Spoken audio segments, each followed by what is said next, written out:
안녕하십니까. 이성수의 증시 토크입니다. 시장이 쉽지 않습니다. 지난 주말 사이에 또다시 불거진 우크라이나에 관한 지정학적인 리스크가 부상하면서 글로벌 증시를 뒤흔들고 있습니다.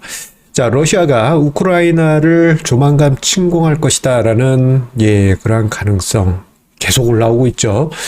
지난 금요일에 돌은 루머들을 보게 되면은 구체적인 날짜까지 제시되기도 하였습니다.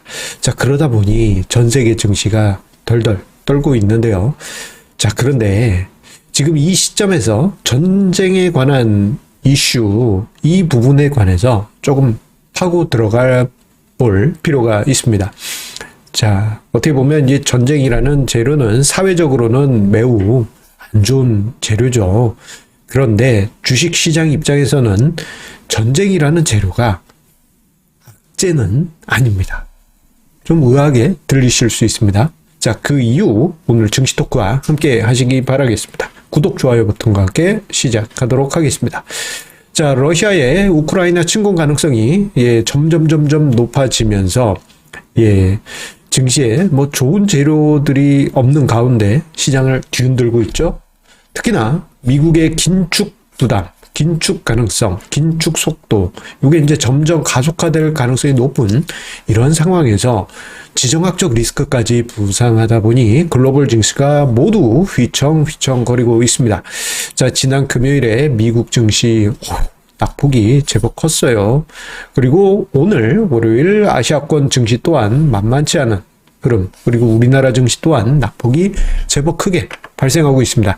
자, 2월 증시 가장 큰 증시 악재라고 한다면 미국의 긴축 속도가 가장 큰 부담이라고 할 수 있겠지만 러시아의 우크라이나 침공 가능성, 이게 점점 현실로 다가오면서 뭐라 그럴까 증시 하락을 촉매하고 있는 그러한 모습이 나타나고 있습니다. 자, 그런데 과연 이 전쟁이란 이슈는 과연 증시의 악재인가? 이 부분에 관해서는 역사 속의 증시 현상을 보게 되면요, 여러분들 꼭 이게 악재는 아니다라는 것을 찾을 수가 있습니다. 자, 이 전쟁 이슈는 사회적으로는 안 좋아요. 그렇죠. 이 전쟁 당사국은 정말 얼마나 심각합니까? 수많은 인명 피해 있고, 그리고 도시는 파괴되고 정말 끔찍하죠. 자, 그런데요, 전쟁에 휘말리지 않은 국가, 그러니까 전쟁터가 아닌 그 외의 국가들 입장에서는 전쟁이라는 이슈는 악재가 아니고요, 오히려 호재로 작용하는 경우들이 은근히 많습니다. 대표적인 사례라고 한다면 얄밉지만 일본의 케이스를 끄집어낼 수가 있습니다. 자, 우리가 1950년에 한국전쟁이 있었죠. 그 이후 어떤 일이 있었느냐, 그 직전만 하더라도 일본 경제, 일본 산업 모든 게 다 초토화된 상황이었었는데 한국전쟁 때 군수물자의 공급기지가 어디가 됐어요? 일본이 됐죠. 철저하게 수혜를 받으면서요, 1950년대 내내 일본 증시는 화려한 랠리가 있었고요. 특히 한국전쟁이 피크에 있었던 51년과 52년 같은 경우에는 자, 일본의 주가지수 상승률이 51년에 46%, 52년에 96%. 어마어마한 상승률을 기록합니다. 오히려 전쟁이 끝난 직후에는 이렇게 빠지는 그러한 모습이 나타났지만 50년대 초반에 나타났던 일본의 전쟁 수혜는 그 후 장기 경제 호황의 기폭제가 되었었죠. 이러한 현상이 전쟁의 당사국이 아닌 그러한 국가들에서는 왕왕 나타나게 됩니다. 이러한 현상 어떻게 보면 2003년 이라크전에서 우리 한국도 한편으로는 수혜를 입었어요. 자, 그때 당시 2003년 3월 이라크 전쟁 전후의 증시 흐름을 제가 차트로 뽑아봤는데요. 이게 이제 종합주가지수 흐름입니다. 자, 전쟁이 일어나기 직전까지만 하더라도 어떤 상황이었느냐? 이번에 2차 이라크전이 점점 발발할 가능성이 높은데 이거 일어나면 큰일 난다. 전 세계가 유가 폭등을 해서 이거 난리 난다 하면서 예, 우리나라 종합주가지수가요. 이거 거의 반토막 났습니다. 거의 500포인트대까지 밀려 내려왔어요. 그 직전에 2002년 월드컵 900포인트대 중반까지 올라갔던 주가지수가 거의 반토막 나면서 2003년 3월까지 급락했습니다. 자, 그런데 2003년 3월부터 해서 이라크전이 시작이 됐고요. 그 이후부터 해서는 오히려 이라크전 발발 이후에 여러 가지 경기 호황에 대한 수혜를 톡톡히 누리게 됩니다. 자, 이때 당시 우리나라도 이제 동맹군으로 같이 참전한 것도 있고, 그리고 더 결정적인 거는요. 2003년의 이라크전으로 인해서 그때 당시 버는 기어대장이 아니지, 그린스펀 할아버지 의장께서 금리를 초저금리로 만들고 방치를 하게 돼요. 야, 이런 전쟁 상황에서 금리 올릴 수 없다고 이런 분위기가 만들어집니다. 그래서 제법 오랜 기간 금리를 초저금리, 그때 당시는 뭐 어떻게 보면 완전히 현재로 치자면 제로금리라고도 할 수 있는 1% 레벨까지 낮추고 방치하게 돼요. 그에 따른 유동성 효과를 몇 년 동안, 거의 만 5년 동안 누리게 되었죠. 즉, 전쟁이라는 이슈는 전쟁 당사국, 그 전쟁터가 있는 그 국가가 아닌 경우에는 이런 성격이 있습니다. 이게 좀 어떻게 보면 냉정하고 그 아이러니하고 한 대목입니다만, 그 어떤 전쟁이 발발한다 또는 뭐 협상에서 이제 흐지부지 됐다, 그 직전까진 증시에 부담을 주지만, 오히려 전쟁이란 것이 만약에 정말 이렇게 되지 말아야 되지만 그게 발발하면 D-Day가 되면 오히려 악재로서의 생명력을 갑자기 잃게 되는 것이 전쟁이라는 재료의 특징입니다. 자, 오늘 제가 이제 증시 토크를 준비하면서 1990년 이후 주요 분쟁 내지는 주요 전쟁들 또는 지정학적 리스크가 발생했을 때를 종합주가지수에 찍어봤어요. 그런데 요거 쭉 보게 되면요, 전쟁 당사국이 아니면요, 적어도 증시에는 악재는 아닙니다. 자, 여기 한번 보시겠어요? 90년 초반, 걸프전, 요때는 좀 부담이 있었네요. 하지만 주요 시기 보게 되면요, 전쟁이 꼭 악재인가? 라고 보긴 어렵습니다. 자, 90년대 후반 코소보 전쟁, 그때, 오히려 증시가, 확 올라섰죠.